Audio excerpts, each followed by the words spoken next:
Dos irmãos, aqui estamos nesta manhã de sábado. Estamos felizes porque temos aqui a oportunidade de mais uma vez podermos conversar sobre a palavra de Deus, conversar sobre aquilo que preocupa o seu coração, preocupa o meu coração. Os interesses do povo de Deus sempre são os mesmos. Nossos interesses convergem numa só direção, a volta de Jesus.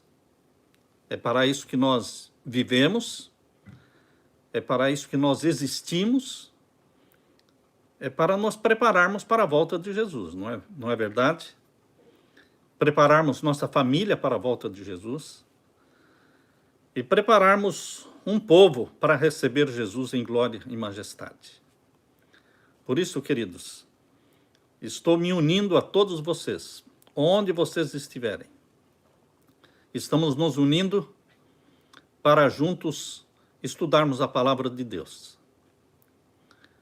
Antes de iniciarmos o estudo da palavra de Deus, nós queremos orar nesse momento.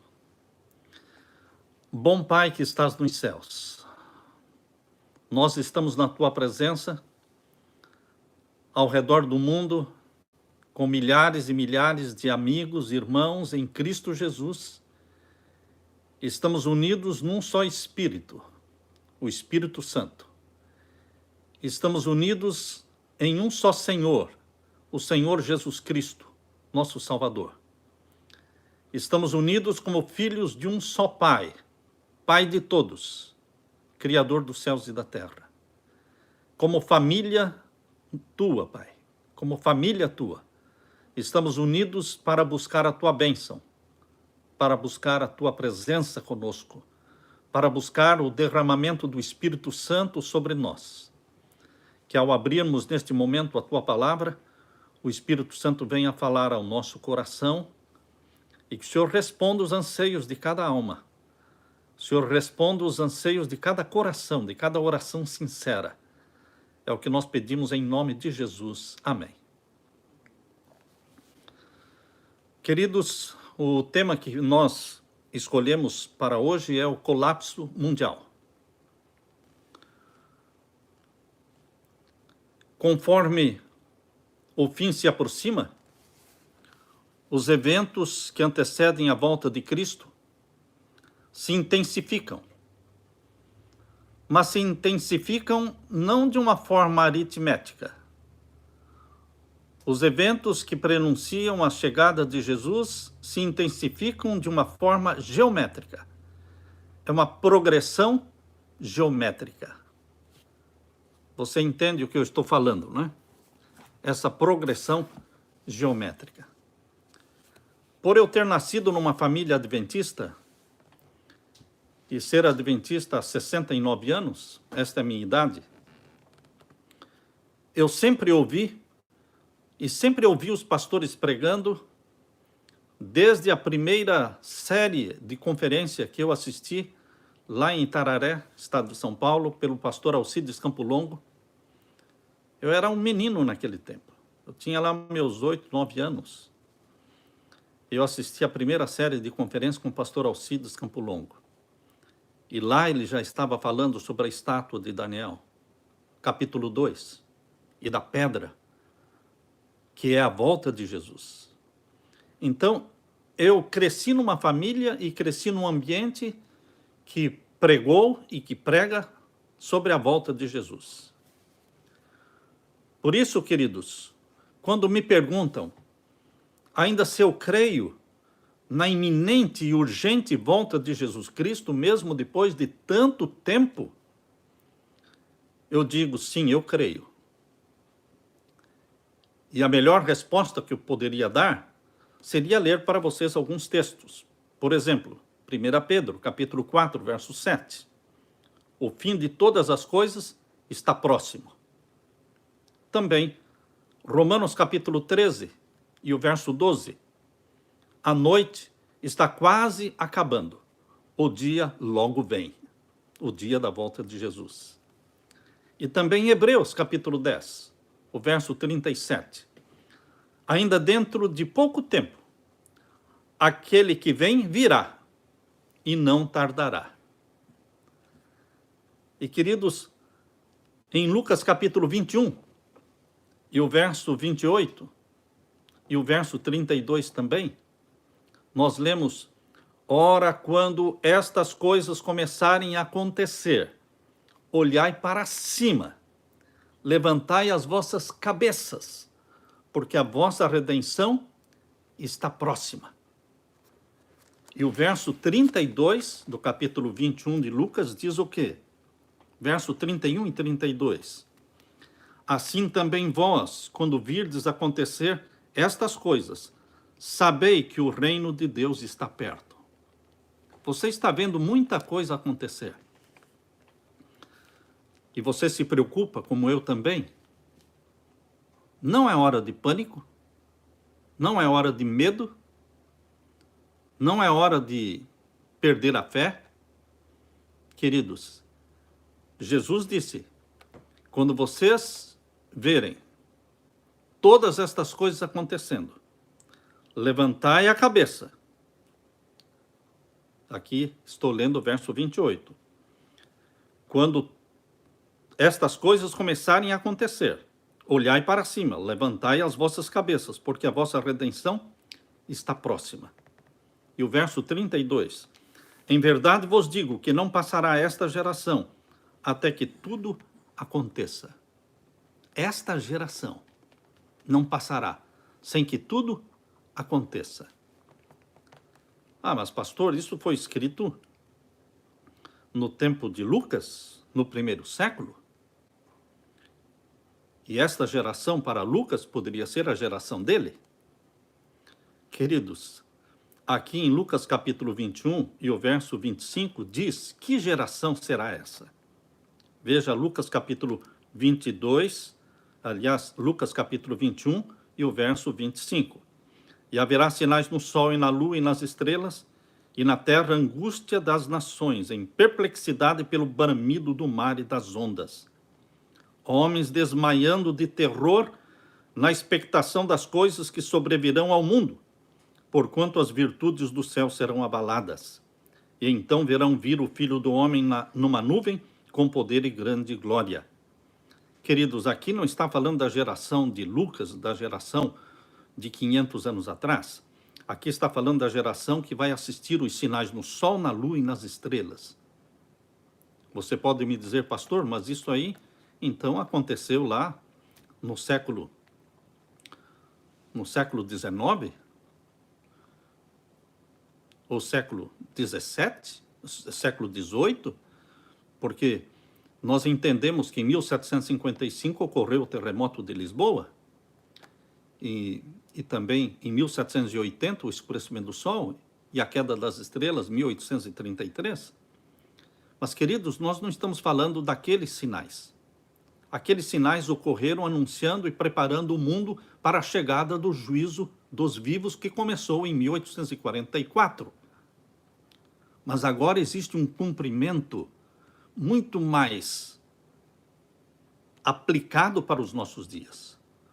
Uma aplicação dentro do contexto dos nossos dias, quando o sexto selo de Apocalipse capítulo 6, verso 12, será aberto, e haverá um grande tremor de terra, escurecimento do sol, lua em sangue, queda das estrelas, o céu se revolvendo e se recolhendo como um pergaminho, ilhas e montes se movendo dos seus lugares, tudo isso num curto espaço de tempo e de forma sequencial, abalando o mundo, preparando o mundo para o juízo dos vivos. Deus anunciou o juízo dos mortos, Deus anuncia agora o juízo dos vivos, com estes sinais tremendos e majestosos de Apocalipse 6, versos 12 em diante. Portanto, queridos, nós vamos assistir estes sinais. Quando você estiver lendo Lucas capítulo 21, verso 25, pense no cumprimento atual, no cumprimento dentro do contexto escatológico dos nossos dias, o cumprimento desses sinais. Verso 25. Eles vão se repetir. Tem dupla aplicação anunciaram a chegada do juízo dos mortos para 1844, vão anunciar agora a chegada do juízo dos vivos. Aleluia! Porque agora é que nós vamos ter a maior de todas as conversões. É agora que o evangelho vai terminar a sua pregação com um poder estupendo, um poder muito maior do que quando começou no primeiro século. Naquele tempo foi resultados da chuva temporã do Espírito Santo. E agora será o resultado da chuva serôdia do Espírito Santo. Portanto, esperamos com ansiedade o cumprimento desta profecia, agora, antes do povo de Deus ser selado pelo selo do Deus vivo e os ímpios serem selados pelo sinal da besta. Portanto, queridos, Deus tomará nas suas mãos a responsabilidade de preparar o mundo para a última grande proclamação do alto clamor: sai dela, povo meu. De que adiantaria nós, como povo de Deus, pregar e dar o último clamor: sai dela, povo meu, se o Espírito Santo não estivesse ajudando e se Deus não estivesse nos ajudando com esta estratégia, transformando o céu numa grande tela panorâmica? Deus vai usar o céu para anunciar a chegada do juízo dos vivos e o selamento do povo de Deus, o sinal da besta. A aprovação do decreto dominical não vai acontecer assim do nada, não. Vai acontecer num tempo de crise, de caos, de colapso mundial. E Deus vai preparar o mundo para receber essa mensagem.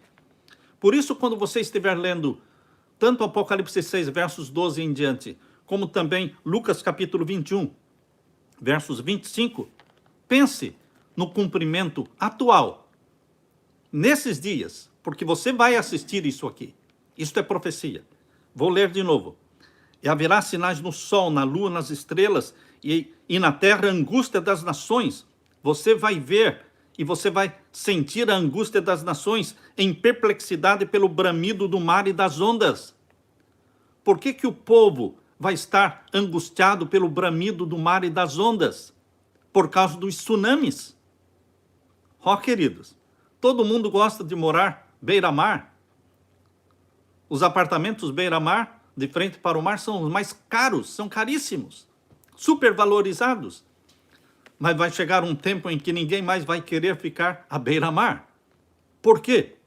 Aqui diz: estarão em perplexidade pelo bramido do mar e das ondas. Porque o bramido do mar e das ondas vai assustar o mundo. Porque o mundo vai ser assustado pelas ondas que vão invadir as regiões litorâneas, os grandes tsunamis. E o que mais? Vai ser nesse período em que o sol vai escurecer. Vai ser nesse período em que as estrelas vão cair. Está vendo aí? O contexto do capítulo 21, verso 25 de Lucas é o mesmo contexto de Apocalipse 6, versos 12, 13 e 14. E agora o verso 26 diz: homens desmaiando de terror. Nós já estamos assistindo isso. Eu já estou vendo com os meus próprios olhos homens desmaiando de terror na expectação das coisas que sobrevirão ao mundo. O nosso mundo está em colapso mundial. As pessoas estão estressadas. O mundo está nervoso. As pessoas estão nervosas. O mercado está nervoso. Queridos, homens desmaiando de terror na expectação das coisas que sobrevirão ao mundo. Porquanto as virtudes do céu serão abaladas. Deus usará as virtudes do céu. Deus usará o céu, a terra, o sol, as estrelas, vai usar o mar, vai usar todos estes meios para preparar o mundo para a chegada do juízo dos vivos, o selamento do povo de Deus. O selo do Deus vivo não será aplicado do nada. Não, queridos. Deus está preparando o mundo para isso e preparando também para salvar o maior número possível. Verso 28. Verso 27 primeiro. Então verão vir o Filho do Homem numa nuvem com poder e grande glória. Queridos, se nós usarmos esses sinais no sol, na lua, nas estrelas, só para o terremoto de Lisboa em 1755 e o escurecimento do Sol em 1780 e a queda das estrelas em 1833, se nós usarmos isso só para aquele tempo, então não faz sentido, queridos, porque quem assistiu um sinal não assistiu o outro. Mas aqui a Bíblia está dizendo que quem assistir isso vai ver o Filho do Homem. Diz aí o verso 27, e então verão vir o Filho do Homem numa nuvem com poder e grande glória. E o verso 28, ora, quando estas coisas começarem a acontecer, não fique apavorado, não entre em pânico, mas o conselho de Jesus é, olhe para cima, levante a cabeça, porque a redenção está próxima. E ele completa dizendo o verso 32, em verdade vos digo que não passará esta geração, que geração? Não a geração do século XVIII, do século XIX, não passará esta geração minha, sua, que estará assistindo esses sinais, porque nós vamos assistir os sinais mencionados, nós vamos ser selados pelo selo do Deus vivo, e nós vamos ver Jesus voltando em glória e majestade. Não passará esta geração até que tudo seja cumprido. E o verso 33, você pode crer nessas palavras, verso 33, passará o céu e a terra, mas as minhas palavras não hão de passar. Creia nisso, sinceramente, viva esta mensagem. Queridos, Jesus Cristo, ele termina o Apocalipse, em Apocalipse 22, verso 20 e 21, Jesus termina dizendo, certamente venho sem demora. Amém. Vem, Senhor Jesus, e a graça do Senhor Jesus seja com todos. Apocalipse 22, versos 20 e 21. Sim, queridos. A diferença entre, por exemplo, quando nós dirigimos serviços funerais, uma das atividades tristes do pastor é fazer funeral. Quando nós somos convidados para dirigir o funeral de jovens que morreram, parece que antes do tempo, com a vida ainda para ser vivida pela frente, e morrem. O que nós pensamos? Nosso sentimento pastoral é de que o Espírito de Deus, que inspirou o senso da urgência da volta de Jesus, tinha sim a intenção de que a sua mensagem fosse interpretada de maneira bem literal. Por quê? Estes jovens que morreram na flor da idade, eles, no momento em que abrirem os olhos, eles verão Jesus Cristo na frente deles. Portanto, a diferença entre o você morrer hoje e a volta de Jesus, a diferença é uma respiração. É somente um fôlego. É um piscar de olhos. Você fechou os olhos ao morrer e você, ao abrir de novo, você estará vendo Cristo vindo nas nuvens do céu. Viva na expectativa diária de que Cristo voltará em breve, pois o seu último suspiro está a apenas um fôlego de distância da sua primeira respiração quando Jesus voltar. Aleluia! Eu encontrei uma ilustração que mudou radicalmente minha percepção do fim do mundo. Eu li o artigo escrito pelo economista Chris Martenson. Chris Martenson, pesquisador na área da economia e futurista. Ele pede que nós imaginemos estar dentro de um estádio, o estádio de beisebol, o estádio de beisebol Red Sox, lá em Boston, na cidade de Boston. Ele diz assim, imagine que você está lá dentro desse estádio, um enorme estádio. Eu vou mostrar para vocês aqui a foto do estádio.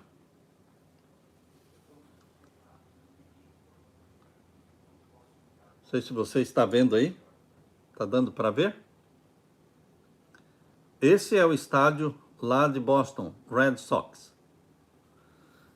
Imagine, diz o economista Chris Martenson,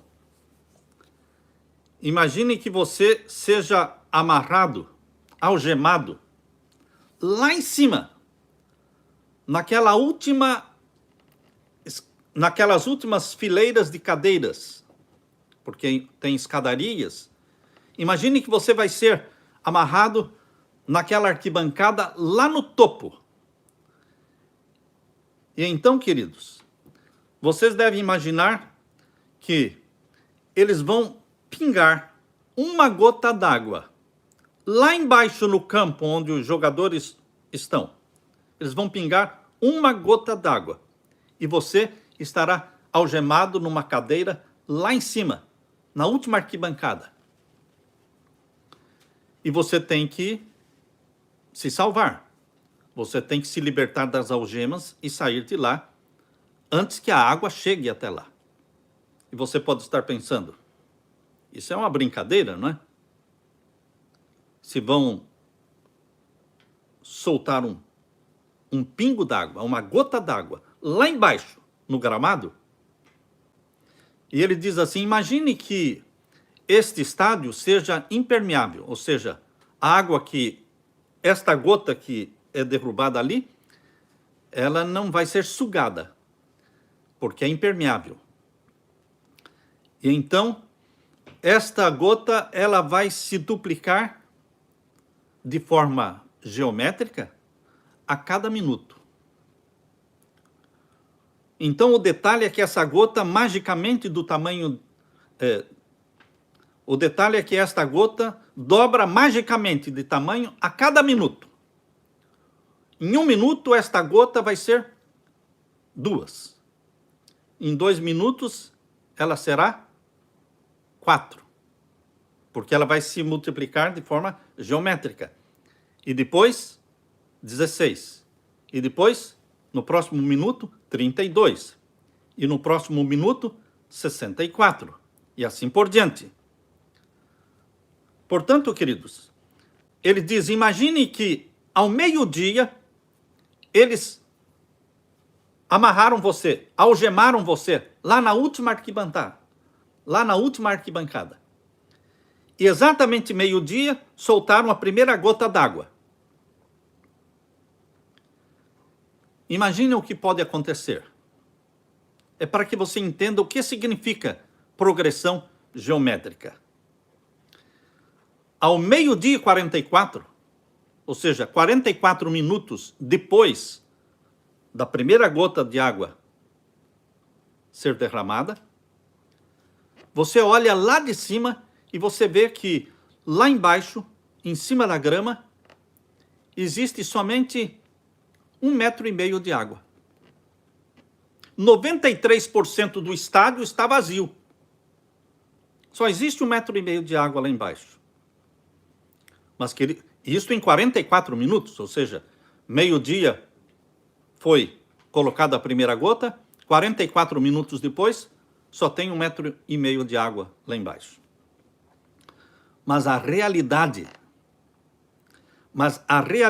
assustadora é que nos 5 últimos minutos, a água cobriria o seu banco lá em cima, na última arquibancada, e você morreria afogado. Como, pastor? Isso mesmo. Nos últimos 5 minutos, ou seja, do meio-dia e 44 até o meio-dia e 49, ou seja, meio-dia e 44 ainda tem 1,5 metro de água lá embaixo. Meio-dia e 49, você morreu afogado. Por quê?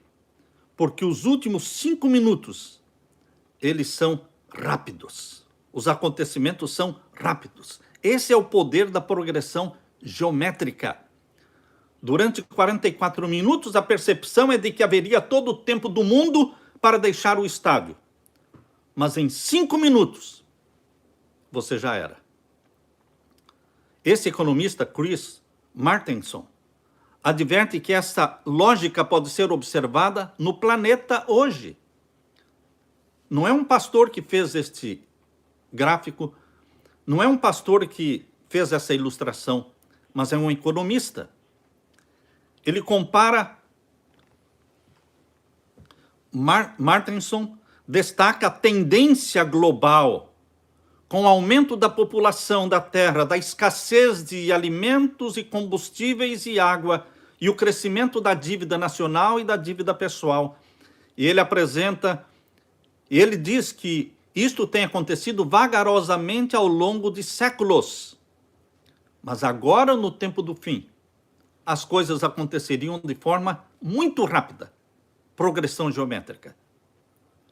Agora, queridos, quando eu li isto aqui, foi 4 anos atrás. Hoje, 2020, eu já posso dizer que está sendo uma realidade. Porque alguns dias atrás, o mundo estava todo tranquilo, as igrejas estavam abertas, estava tudo funcionando, todo mundo viajando, tirando férias, cruzeiros, viagens internacionais, e dentro de poucos dias não existe mais nada disso. Ou seja, o mundo mudou de figura. O cenário mundial mudou de repente. Por quê? Porque os últimos acontecimentos serão rápidos. Rápidos. Você não tem todo esse tempo que você pensa que tem. Eu falei isso na minha primeira palestra.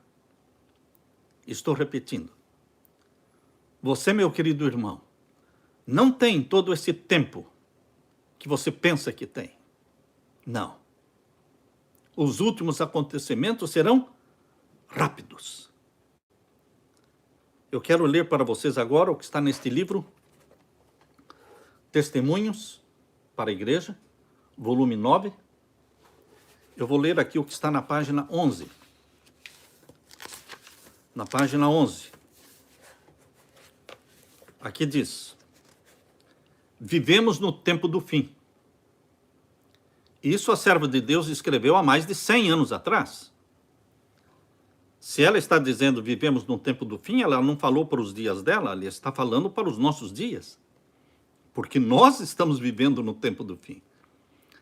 Ela e a população que vivia no tempo de Ellen White não viu nada parecido com o que nós estamos assistindo hoje. Por isso, existe razão suficiente para você, meu irmão, existe razão suficiente, meu querido irmão, para você acreditar nisso que nós estamos lendo. Vivemos no tempo do fim. Os sinais dos tempos que se cumprem rapidamente declaram que a vinda de Cristo está próxima, às portas. Os dias em que vivemos são solenes e importantes. As calamidades em terra e mar, as condições sociais agitadas, os rumores de guerra são assombrosos. Prenunciam a proximidade de acontecimentos da maior importância. Agora, prestem atenção nesse texto agora, na página 11. As forças do mal estão se arregimentando e se consolidando, elas estão se robustecendo para a última grande crise. Veja agora, grandes mudanças estão prestes a ocorrer no mundo. E os acontecimentos finais serão rápidos. Está percebendo? Que a serva de Deus confirma o que o economista Chris Martenson disse, que os últimos acontecimentos serão em progressão geométrica. Os últimos acontecimentos serão rápidos. As condições do mundo mostram que estão iminentes tempos angustiosos. Queridos, eu quero ler para vocês também o que está no Grande Conflito, no livro Grande Conflito, na página, vamos ler aqui na página 631. Grande Conflito, página 631. É o capítulo Aproxima-se o Tempo de Angústia, capítulo 39, página 631. O fim virá mais rapidamente do que os homens esperam. O fim virá mais rapidamente do que os homens esperam. O trigo será colhido e atado em molhos para o celeiro de Deus. O joio será atado em feixes para os fogos da destruição. Virá mais rápido do que você imagina. E agora ainda no livro Testemunhos, volume 9, agora na página 40. Aliás, volume 9, página 14. Aqui diz: o mundo está agitado pelo espírito de guerra. A profecia do capítulo 11 de Daniel atingiu quase o seu cumprimento completo. Vou repetir: o mundo está agitado pelo espírito de guerra. A profecia do capítulo 11 de Daniel atingiu quase o seu cumprimento completo. Você conhece a profecia do capítulo 11 de Daniel? Se você não conhece, eu aconselho você a dedicar bastante tempo para ler o capítulo 11 de Daniel. Aliás, nós colocamos esta lição que está sendo estudada hoje, a lição da Escola Sabatina que está sendo estudada hoje, estudamos a semana toda, está terminando hoje esta lição, a lição número 12, é sobre Daniel capítulo 11. Fizemos ali um vídeo de 1h15 mais ou menos, 1h15. Foi o maior vídeo que eu já fiz de lição de Escola Sabatina. Eu lamento que tenha demorado tanto, mas não dá para estudar em menos tempo o capítulo 11 de Daniel, porque ali dá detalhes que vão te fazer estarrecer, porque são detalhes que mostram o cumprimento da profecia do rei do norte, o papado, contra o rei do sul, que é o islamismo, que está crescendo, mas não vai dominar o mundo. Quem domina o mundo é o rei do norte, é o papado, é o domínio mundial. Tome tempo para estudar. Por isso diz aqui a serva de Deus, em Testemunhos, volume 9, página 14. O mundo está agitado pelo espírito de guerra. A profecia do capítulo 11 de Daniel. Por que ela não disse a profecia do capítulo 1, do capítulo 2, do capítulo 3? Por que ela foi bem específica? Capítulo 11 de Daniel. Interessante, queridos, que eu fiz a faculdade de teologia, 4 anos, nunca estudei, nunca ensinaram para mim nada sobre Daniel capítulo 11. Aí eu fiz o mestrado em teologia, também durante o mestrado nunca citaram, nem de perto, Daniel capítulo 11. Aí eu fiz o doutorado em teologia, mas também nunca tocaram neste assunto de Daniel capítulo 11. Portanto, é a profecia menos estudada, menos pesquisada do livro de Daniel. Mas Deus falou para Ellen White falar especificamente, dizendo a profecia do capítulo 11 de Daniel atingiu quase o seu cumprimento completo. Logo se darão as cenas de perturbação das quais falam as profecias. Está aqui. Portanto, queridos, os últimos acontecimentos serão rápidos e tudo surgiu com um vírus. Um vírus chamado coronavírus surgiu lá em Wuhan, na China. Aparentemente não tinha nada a ver com você nem comigo. Aparentemente não tinha nada a ver com o seu país, porque era uma coisa da China. Não tinha nada a ver com a sua cidade. Mas dentro de poucos dias, numa progressão geométrica, colocou o mundo num caos. Um caos, um colapso mundial. Uma pandemia. Por isso fica fácil para você entender o que nós estamos falando. Um dia de pânico é suficiente para esvaziar os mercados. Um dia de pânico. Nos Estados Unidos, por exemplo, basta uma grande crise de proporção esmagadora para mudar tudo rapidamente.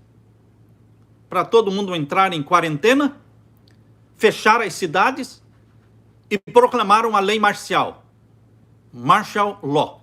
Lei marcial. Ninguém sai, ninguém entra, ninguém viaja, você não tem mais liberdade para ir onde você quer, o ir e vir não mais existem. Todo mundo fechado dentro de casa.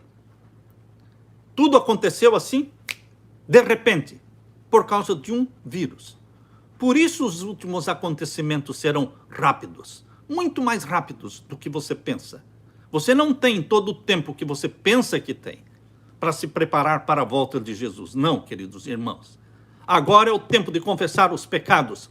Agora é o tempo de abandonar os pecados. Agora é o tempo de se apegar a Jesus Cristo, santificar a vida, santificar a nossa vida a Jesus, mostrar a razão por que existimos nesta vida. A razão é preparar um povo para a volta de Jesus, fazer a vontade do nosso Pai Celestial, cumprir com a missão que o nosso Pai Celestial nos deu. Nós temos que nos desvencilhar de tudo que nos atrapalha na jornada, na corrida para o céu. É tempo de vida santa. Queridos, em 1933, existiu aquilo que eles chamam de Bank Holiday. O que é Bank Holiday? É o feriado bancário. Ocorreu no tempo do presidente Franklin Delano Roosevelt. O que aconteceria quando isto acontecesse? O que acontece quando existe um feriado bancário de uma semana, de um mês? Nós temos que viver daquilo que temos em mãos. Não funcionam os cartões de crédito. Você não pode ir ao banco sacar dinheiro. Está tudo fechado. Você tem que viver daquilo que você tem em mãos. Por isso, eu aconselho você a ter algum dinheiro de reserva.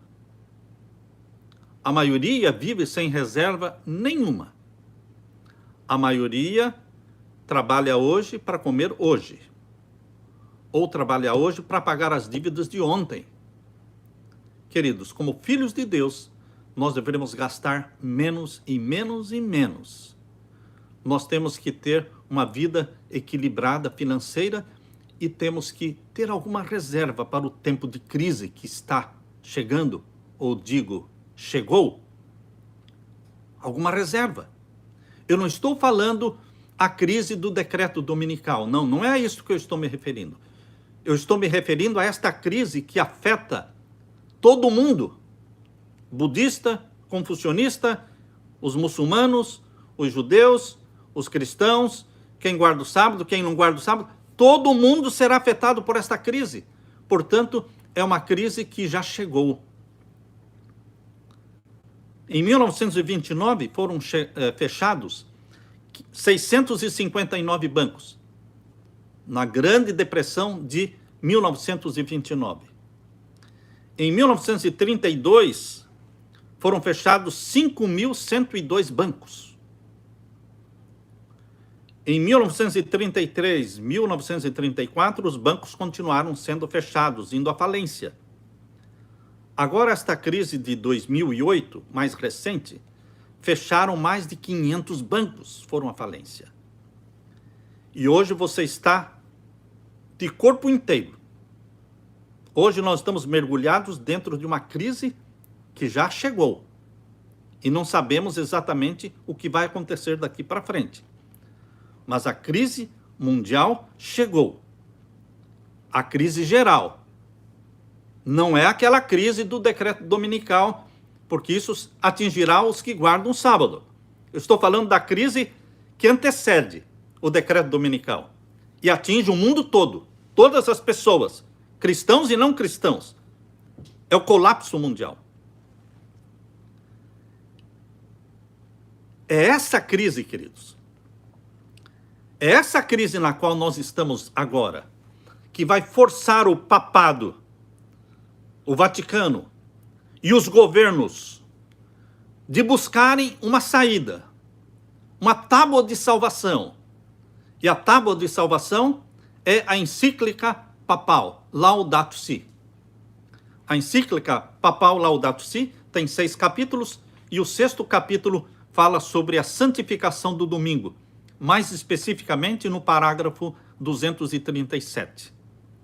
Esta é a tábua de salvação que o papado vai apresentar para o mundo para sair da grande crise. Primeiro eles abalam o mundo, primeiro eles estragam a velha ordem mundial, eles destroem esse velho sistema de governo mundial para oferecer para o mundo um novo sistema de governo, uma nova ordem mundial, com um dia sagrado para ser santificado e respeitado por força de lei que é o decreto dominical.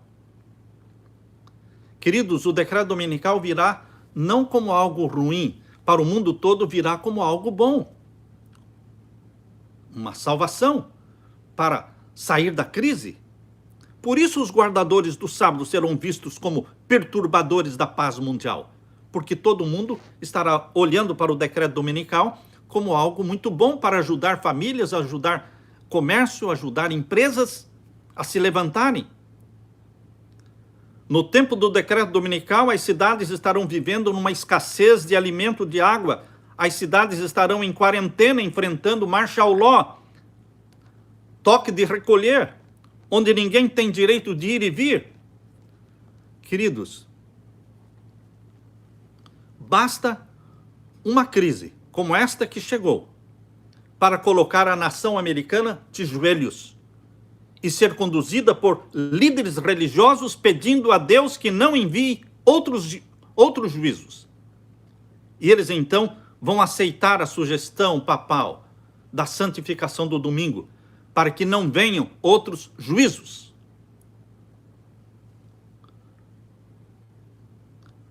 Os dois maiores poderes da terra, conforme diz em Apocalipse 13, os dois maiores poderes da terra, conforme apresenta ali Apocalipse 13, a besta que subiu do mar, o papado, e a besta que subiu da terra, Estados Unidos da América do Norte. Eles se unem para implantar um novo sistema de governo.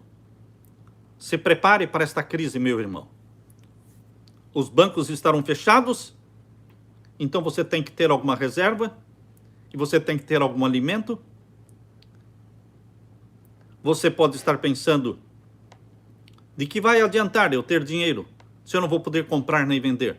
Eu não estou falando do tempo do decreto dominical, eu estou falando desta crise que antecede o decreto dominical, quando nós podemos sim comprar e vender. Por isso nós temos que ter alguma reserva. Queridos, quem estiver vivendo no campo vai sofrer menos.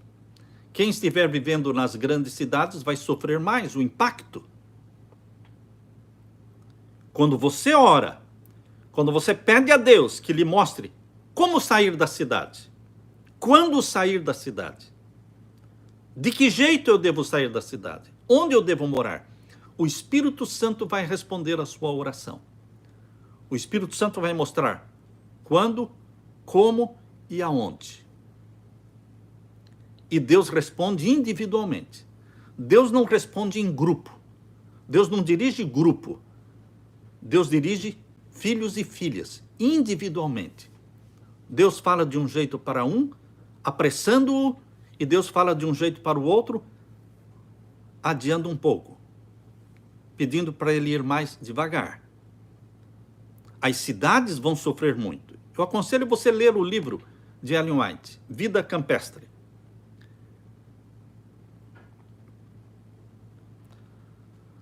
Que tipo de vida você estará vivendo, ou você está vivendo?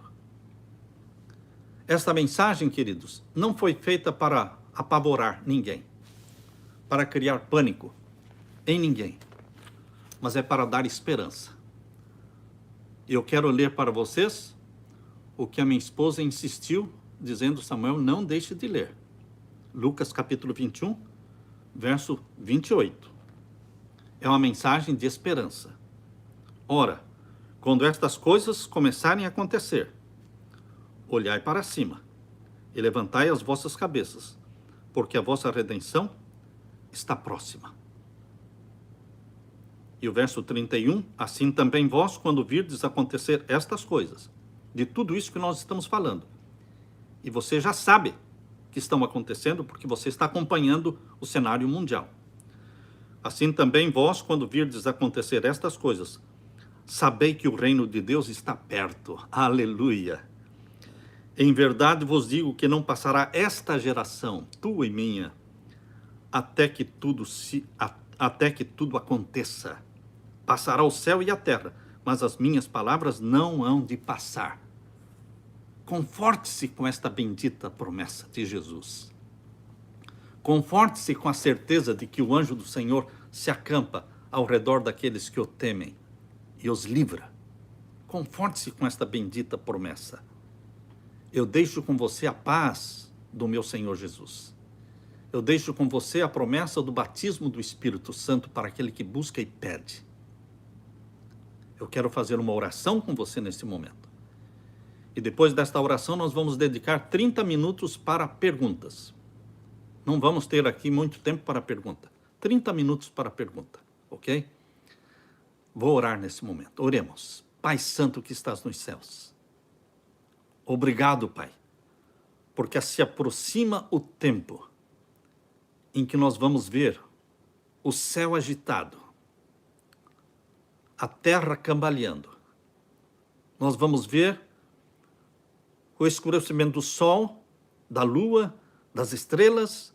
Nós vamos ver os teus sinais nos céus e nós vamos entender que é chegado o tempo da restauração da tua igreja, do teu povo. É chegado o tempo do selamento do teu povo com aquilo que mais amamos, que é a tua lei. É o tempo de recebermos o selo do Deus vivo. Pai eterno, derrama sobre mim e os meus irmãos o Espírito Santo. Batiza-nos com o Espírito Santo. Ajuda-nos, Pai, a entender que não temos tanto tempo, mas pouco tempo, e que os últimos acontecimentos serão rápidos. Mas estamos felizes, Pai, porque serão rápidos, porque não aguentamos mais este mundo. Volte logo, Jesus, nos buscar. É em nome de Jesus que pedimos. Amém. Nós vamos dedicar algum tempo agora para a resposta a algumas perguntas. E se você precisa se ausentar, tudo bem. Mas se você tem alguma pergunta, vamos então. Eu tenho aqui a ajuda do meu filho. Eu quero ler então aqui alguma pergunta que ele pode ter selecionado para a gente responder. Você pode ler para mim? Pedir para o filho ler.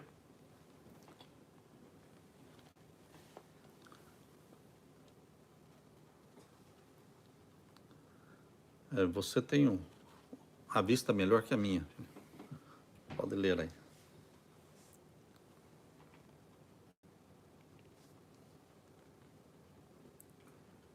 Os Illuminatis, que foi da semana passada, por que muitos não acreditam em uma nova ordem mundial? Por que tanta gente duvida? O Illuminati, que foi o assunto da primeira live que fizemos sábado passado. Por que muitos não acreditam? Não acreditaram nem na ressurreição de Lázaro?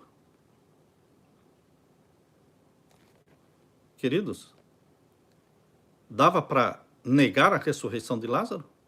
Não, porque Lázaro esteve morto 4 dias, Jesus o ressuscitou, e agora Lázaro estava vivo, e as pessoas estavam negando. Outros fazendo planos para matar Lázaro. Então, queridos, é impossível você fazer uma pessoa crer, porque o crer é algo que Deus nos dá. O discernimento é algo que o Espírito Santo nos dá. Quando a pessoa não discerne que existe uma mão invisível, existe uma mão invisível por trás conduzindo os negócios da terra. E você pode pensar, esta mão invisível é de Deus? Sim, existe a mão invisível de Deus, mas existe outra mão invisível também conduzindo os negócios da terra. Existe um livro, o título do livro é A Mão Invisível, Unseen Hand. Unseen Hand. Eu tenho este livro aqui. Se você quiser ler este livro, peço licença um pouquinho para pegar aqui.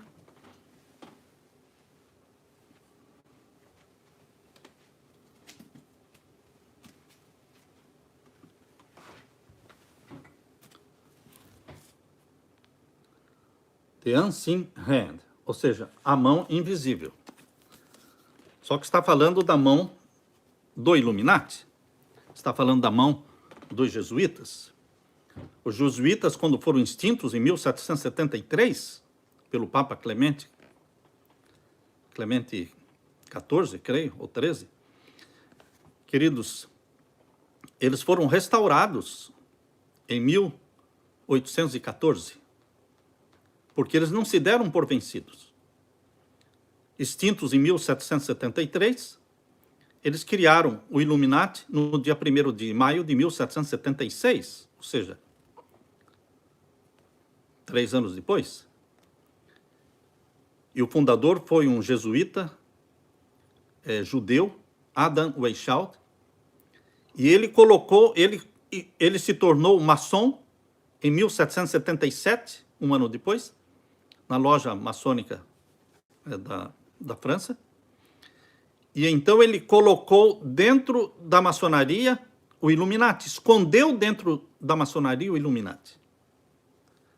O Illuminati, portanto, é um projeto jesuíta, que ao ser infiltrado na maçonaria, dominou a maçonaria. E hoje os jesuítas controlam a maçonaria, os jesuítas controlam o Illuminati, os jesuítas controlam Rosa Cruzes, controlam o grupo, controlam a Sociedade dos Ossos e das Caveiras, controlam o Clube de Roma, controlam a Comissão Trilateral, controlam todas as dezenas e dezenas de sociedades secretas que existem no mundo. Agora, você pode dizer, eu não creio nisso. Muitos não creram também na ressurreição de Lázaro, mesmo vendo Lázaro. Aqueles que se negam a ver, nós não podemos forçá-los a ver. Eles não querem ver. São fatos. Nós não estamos falando aqui de teoria. Não, são fatos, com datas, com fotografia, tem dezenas de livros escritos. Dezenas de livros. Existe um outro livro escrito. Esse livro foi escrito por um adventista, não é? Um adventista lá na Inglaterra, está vendo aqui? Barbellon. Grosso esse livro, né? Mas são 2 livros. Esse aqui é o volume 2. Tem o volume 1, que tem o mesmo título. Queridos, tudo isso está mostrando como os jesuítas trabalham e como eles realmente controlam o mundo. Aqui é outro livro.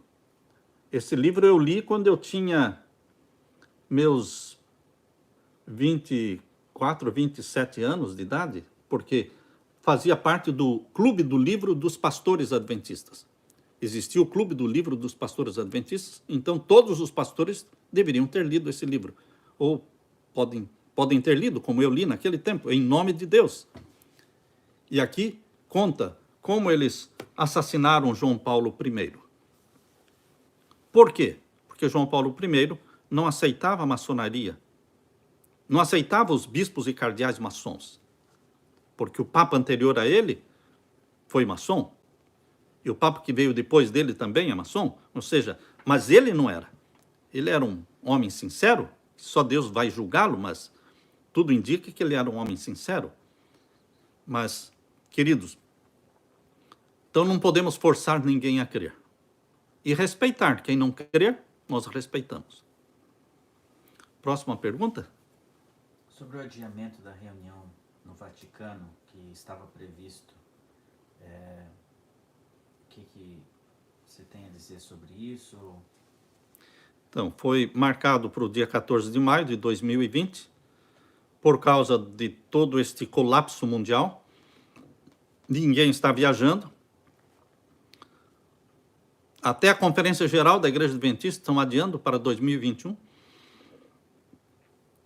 Eu tinha um seminário marcado para Bruxelas, agora em abril. Adiamos. Outro para Luxemburgo, adiamos. Tem uma semana de oração marcada para Boston. Vamos ter que adiar também.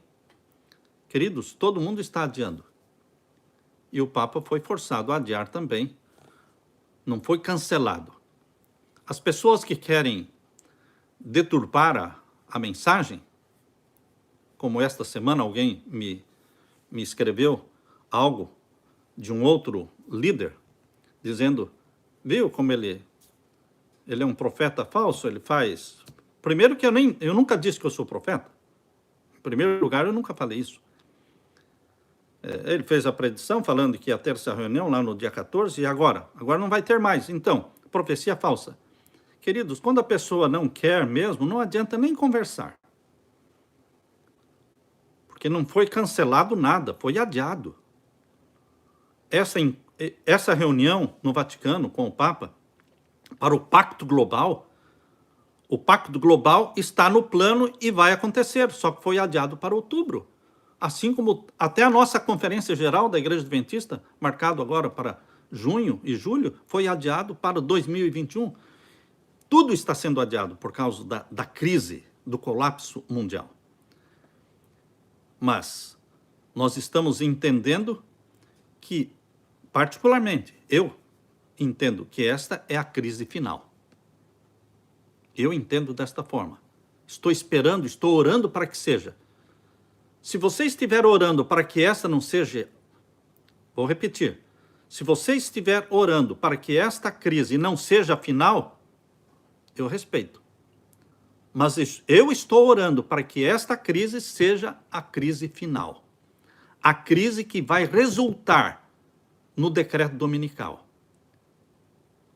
Eu quero que isso aconteça. Por quê? Porque eu quero que o selamento do povo de Deus aconteça e que a grande conversão de todos os tempos aconteça e que a sacudidura do povo de Deus ocorra e que o derramamento do Espírito Santo em chuva serôdia seja derramado. E, queridos, nós queremos que Jesus Cristo logo feche a porta da graça.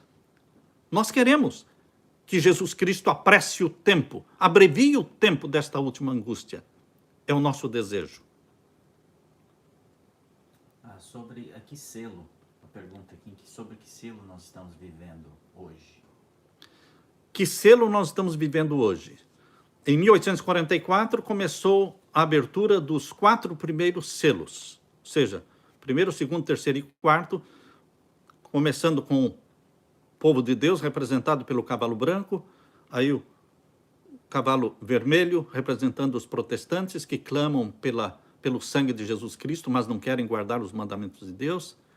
O cavalo preto, que representa a igreja que era pura nos primeiros séculos, mas que apostatou, símbolo da apostasia, o cavalo preto, símbolo da apostasia. E o cavalo amarelo representando as igrejas, ou seja, religiões não cristãs. Queridos, esses 4 grupos estão sendo julgados. Todos os mortos destes 4 grupos estão sendo julgados desde 1844. Todos se enquadram dentro destes 4 grupos. Então, nós estamos vivendo no processamento do juízo dos 4 grupos. Ainda não chegamos no juízo do 5º grupo, que é o grupo dos mártires. Por quê? Porque os mártires, o número deles ainda não se completou, diz Deus em Apocalipse 6. Ali no Apocalipse 6, verso 11, diz ainda não se completou o número deles. Eles não serão julgados até que se complete o número deles. Apocalipse 6, verso 11. Então, queridos, os mártires, eles pertencem ao cavalo branco, ao cavalo vermelho, ao cavalo preto e ao cavalo amarelo. Existem mártires em todos os grupos. Não é só adventista, não é só batista, não é só... Não, queridos.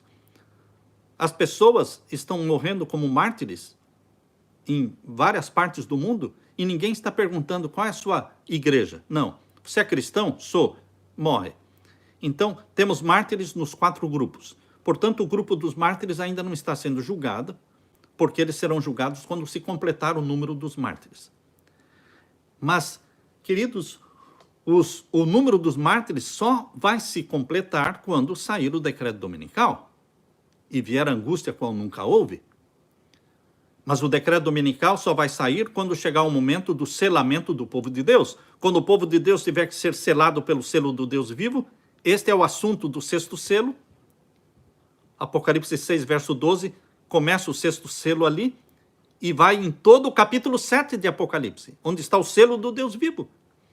Então, o selo do Deus vivo está no contexto do 6º selo e o sinal da besta, o decreto dominical, também está no contexto do 6º selo. Quando isto acontecer, o número dos mártires vai se completar. E então, serão julgados os mártires, serão julgados os vivos dos 4 grupos. Os filhos de Deus e os que não são filhos de Deus também serão julgados todos os vivos, salvos e perdidos, serão julgados após o decreto dominical, dos 4 grupos. Então, Deus está julgando os 4 grupos de mortos e Deus vai julgar os 4 grupos de vivos após o decreto dominical.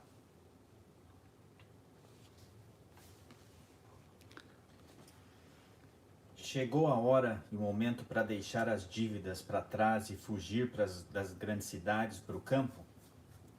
Chegou a hora. Já passou da hora. Agora, queridos,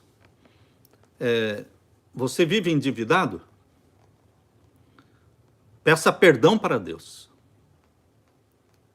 Eu pedi perdão para Deus. E antes de me aposentar, eu liquidei tudo. Não fiquei devendo nenhum centavo para ninguém e não devo nenhum centavo para ninguém hoje, nem no cartão de crédito.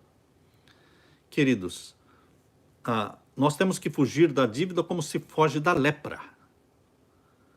Nós temos que pedir perdão a Deus por termos comprado o que não deveríamos ter comprado e gastado dinheiro naquilo que não é pão e pedir a misericórdia de Deus para liquidar nossas dívidas, colocando Deus em primeiro lugar, dízimos e ofertas que pertencem a Deus em primeiro lugar. Agora, Deus vai mostrar para você, individualmente, o momento em que você deve deixar a cidade, para onde ir, porque envolve trabalho para o sustento da sua família, envolve escola para suas crianças. Então, você não pode se isolar no mato e deixar a cidade perecer sem o conhecimento da palavra de Deus. Tem gente que pensa assim, não, eu vou para o mato, sim, e você vai ficar lá no mato e as almas perdidas? E os milhões que ainda têm que conhecer a verdade de Deus para se salvar? Você não está preocupado com elas, não? Então, quem vai morar no campo tem que morar numa distância que dê para você vir fazer o trabalho missionário na cidade e tem que ter também lugar para trabalhar e lugar para os seus filhos estudarem. Você não pode chegar ao ponto de falar, não, Jesus vai voltar logo, então eu não vou trabalhar mais, meus filhos não vão mais para a escola. Não, você tem que viver como se Jesus fosse demorar, certo? Agora você tem que estar preparado como se ele viesse hoje, mas continuar vivendo. Eu não vou construir minha casa porque Jesus vai voltar logo. Não, você não tem uma casa ainda? Está vivendo de aluguel? Não, construa a sua casa. Agora, se você já tem a sua casa própria, então você não precisa comprar mais 2, 3, porque já não é tempo mais de você estar acumulando 2, 3 casas. Mas se você não tem nem a sua casa própria, é tempo sim de você ter a sua casa própria. Você entende? O que nós não devemos é acumular.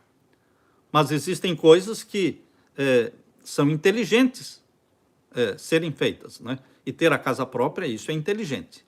Tá ok?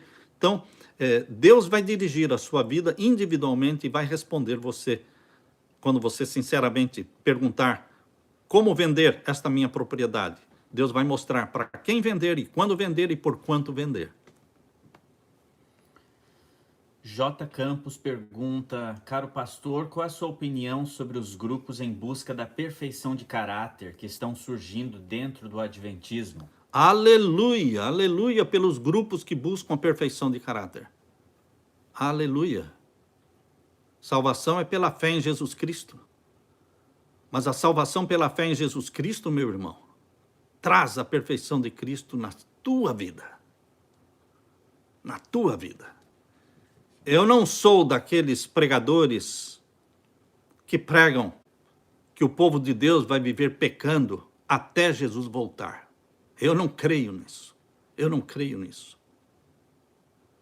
Eu não creio naqueles pregadores que dizem que o povo de Deus não vai mais pecar depois que a porta da graça se fechar. Queridos, eu sou daquele pregador que acredito que o povo de Deus, selado pelo selo do Deus vivo, antes da porta da graça se fechar, é porque já não está mais vivendo na prática de pecados conhecidos. Você rompe com os pecados conhecidos, bem antes do fechamento da porta da graça. Porque o selo do Deus vivo não será aplicado na testa de um filho de Deus que vive na prática de algum pecado conhecido, seja ele pequeno ou grande.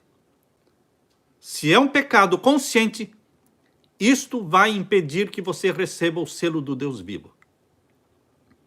Ao receber o selo do Deus vivo, você recebe também batismo do Espírito Santo em forma de chuva serôdia. E você recebe também a mente de Jesus. Você passa a sentir como Jesus e ter repulsa do pecado. A mente de Cristo implantada em você pelo Espírito Santo gera em você uma repulsa pelo pecado, não atração pelo pecado. Você se sente mal com o pecado. Você pode até pecar, mas você corre para os pés de Jesus e confessa no mesmo dia. Antes do sol se pôr, você confessa o pecado. Ou seja, você não vive no pecado, você vive na graça. Mas mesmo que quando você peca, você não quer dizer que você esteja vivendo no pecado, porque no mesmo dia você confessa. Queridos, o importante não é dizer eu sou perfeito no caráter, não, isso ninguém é perfeito no caráter. Só Jesus é perfeito no caráter. Mas ele vai comunicando para você, transferindo para você esta perfeição dele, diariamente pela comunhão com ele. O Espírito Santo faz isso. É a obra do Espírito Santo. Transferir a mente e o caráter de Jesus para você, diariamente. É um processo gradual, progressivo, mas que não pode ser interrompido. Por isso, aquela repulsa que Jesus Cristo tinha para com o pecado, esta repulsa é gerada em você. Você se sente mal com o pecado. Não bem, você se sente mal com o pecado. Você não quer mais pecar. E quando pecar, corre para ele e pede perdão. E continua na graça. Isto já antes do fechamento da porta da graça. É óbvio que quem estiver vivendo este tipo de vida e de comunhão e de santidade antes do fechamento da porta da graça, é óbvio que depois que a porta da graça se fechar, eles vão continuar vivendo como estavam vivendo antes. Ou seja, não é o fechamento da porta da graça que vai operar um milagre na sua vida, não. Você continua vivendo a vida que você já estava vivendo antes, pela graça de Jesus. Eu creio que já passaram 30 minutos, né? De perguntas. 3 minutos. 3 minutos mais, ok? Em que momento os 144 mil serão contados? A partir de que momento? Contados, o número já existe, não é? 144 mil não é 145. Há pessoas que dizem, pastor, esse número é literal? Falei, qual o número na Bíblia que não é literal? Quando Deus diz o 7º dia, ele está se referindo ao 6º ou ao 8º dia? Não, ao 7º. Quando ele diz 10%, ele está dizendo que pode ser 11, pode ser 9? Não, ele está dizendo que é 10%, é 10. Quando ele diz 4 anjos segurando os 4 ventos, ele está falando que podem ser 5 anjos ou 3 anjos? Não, 4 é 4. Quando ele fala 12 portas na cidade de Nova Jerusalém, pode ser 13 ou podem ser 11 portas? Não, não pode ser nem 13 nem 11, são 12 portas. Os números para Deus são o quê? Literais. 144 mil não é 143 mil e nem 145 mil, são 144 mil. São os únicos salvos? Obviamente que não. Eles são só as primícias dos salvos. A seara dos salvos, a grande multidão de salvos vivos, é como o número da areia, que ninguém podia contar. Como Apocalipse 7:9 diz, né?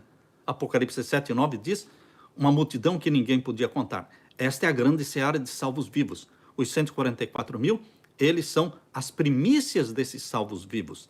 E, queridos, você pode pertencer às primícias dos salvos vivos, 144 mil? Sim, se você decidir romper com o pecado. Se você não quer romper com o pecado, seja ele novela, seja ele o cafezinho, não é? Seja ele o quê? Algum problema com a internet? Algum problema com sexo virtual, pornografia? Seja ele qualquer pecado que você tenha consciente, você tem que romper com ele em nome de Jesus. E pregar as 3 mensagens angélicas. E pedir a mente de Jesus, a santidade de Jesus. Ele dará para você a santidade dele. Você pode ser, sim, dos 144 mil. Mas se você decide continuar vivendo na prática de algum pecado conhecido, você não será dos 144 mil. Dificilmente será também da grande multidão. Porque a grande seara, a grande multidão dos salvos vivos, é de pessoas sinceras. Sinceras. Pessoas, a maioria delas vem de Babilônia. A maioria vem de Babilônia. Mas nós vamos ter alguns adventistas também no meio da grande multidão, que vão se converter ainda, que não se converteram ainda, vão se converter ainda e vão fazer parte da grande multidão que ninguém podia contar. Mas, queridos, em primeiro lugar, é a decisão de parar de pecar. Decidir, é uma decisão.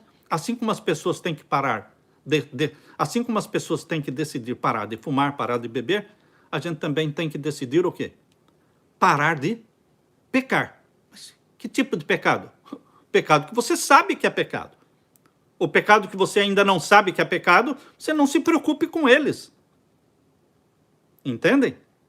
Mas aquilo que nós já fomos convencidos pelo Espírito Santo de que é pecado, já está na hora de falar, basta, Senhor, eu não quero mais este pecado. Eu te autorizo a arrancar esse pecado da minha vida. Eu te autorizo, faça isso na minha vida, porque eu quero a santidade de Jesus. Ser santo como Jesus é santo. Queridos, nós queremos terminar e dizer que no próximo sábado, na mesma hora, eu creio que esse horário está bom para vocês, não é? Às 10h30 aí do Brasil. Se precisar mudar o horário, a gente muda, tá bom? Mas nós queremos ter a próxima live no próximo sábado. Eu quero terminar orando com você. E perguntas também, vamos poder responder mais perguntas. Vamos orar. Pai Santo que estás nos céus, por favor, Pai querido, aquela promessa feita por Jesus, que nos batizaria com Espírito Santo e com fogo, cumpra esta promessa na vida de todos aqueles que creem nela, que buscam o cumprimento desta promessa, Pai. Todos aqueles que estão neste momento decidindo romper com os pecados e viver da forma como Jesus Cristo viveu, em comunhão com o Pai, recebendo o Espírito Santo diariamente. Que o Espírito Santo seja derramado sobre os meus irmãos. Nós sabemos que a nossa perfeição é uma perfeição relativa, porque Deus vai nos comunicando gradualmente a perfeição de Jesus. Mas que ninguém se acomode nos pecados, que todos confessem os pecados e busquem o perdão e o poder do Espírito Santo para viver a vida como Jesus viveu, em plena dependência do nosso Pai Celestial. Deixo com os meus irmãos a tua paz, querido Jesus. Derrama a tua paz sobre eles e sobre mim. Em nome de Jesus eu peço. Amém. Fiquem com a paz de Jesus.